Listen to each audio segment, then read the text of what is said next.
नवीन नवीन व्हिडिओसाठी चॅनलला like, comment, share, subscribe करायला विसरू नका. नमस्कार विद्यार्थी मित्रांनो, नर्सिंग नोट्समध्ये आपले स्वागत आहे. तर आजच्या व्हिडिओमध्ये आपण कंटिन्यू करणार आहोत प्रश्न 4 मधला ऑप्शनल प्रश्न. सौ राधिका 35 वर्षीय शल्य विभाग कक्षात उजव्या बाजूचे पोटदुखीमुळे दाखल आहे. तपासणीनंतर त्यांना तीव्र पोटदुखी असे रोगनिदान केले आहे व तात्काळ शस्त्रक्रियेसाठी सल्ला दिला आहे. तर खालील प्रश्नांची उत्तरे लिहा.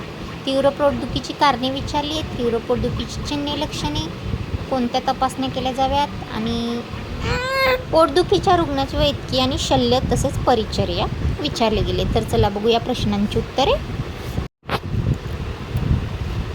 तर सौ राधिका 35 वर्षीय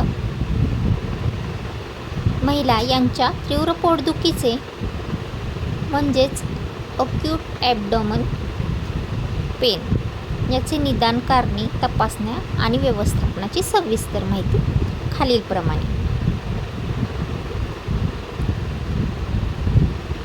तर तीव्र पोटदुखीची कारणे ती कोणती आहेत बघूया.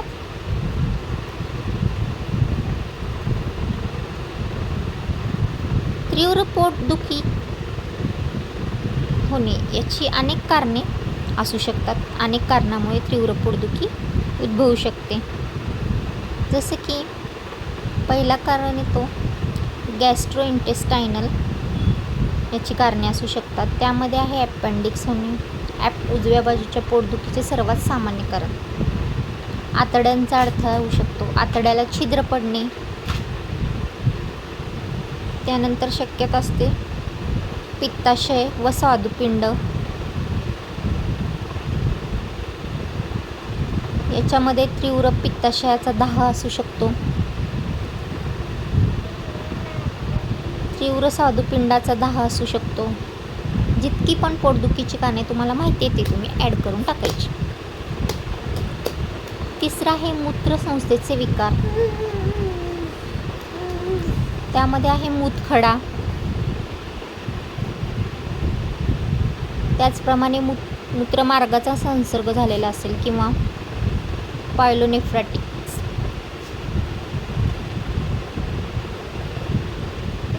शक्यता असू शकते स्त्रीरोग विषयक ectopic pregnancy.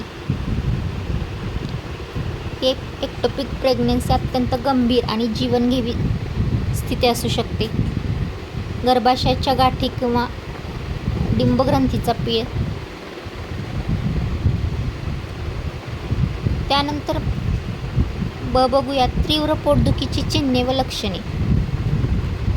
Sign and symptoms कोणते आहेत. तीव्र पोटदुखीच्या रुग्णामध्ये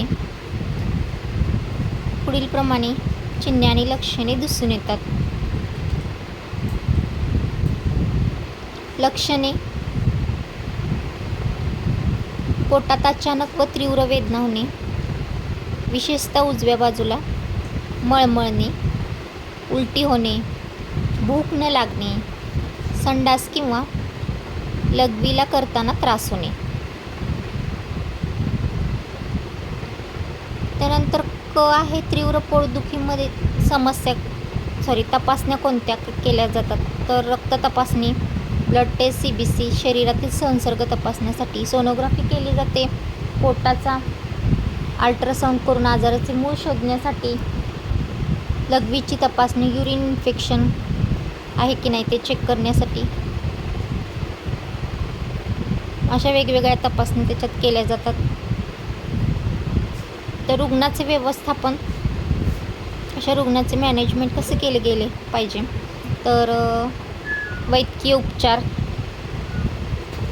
यामध्ये वैद्यकीय उपचार कोणते दिले गेले जातात. तर रुग्णाला सलाईन लावली जाते.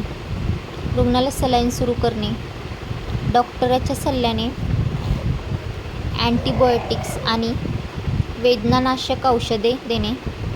नाडी, रक्तदाब आणि तापमान नियमित तपासणे. शस्त्रक्रिया उपचार, सर्जिकल प्रोसेस कशी केली जाते. तर रुग्णाला तात्काळ उपाशी ठेवणे. शस्त्रक्रियेसाठी नातेवाईकांची लेखी संमती घेणे. रुग्णाला ऑपरेशन थिएटरमध्ये नेण्याची तयारी करणे. परिचर्या शुश्रूषा कशी केली जावी, तर रुग्णाला आरामदायी स्थिती देण्यात यावी. रुग्णाची भीती कमी करून त्यांना मानसिक आधार दिले.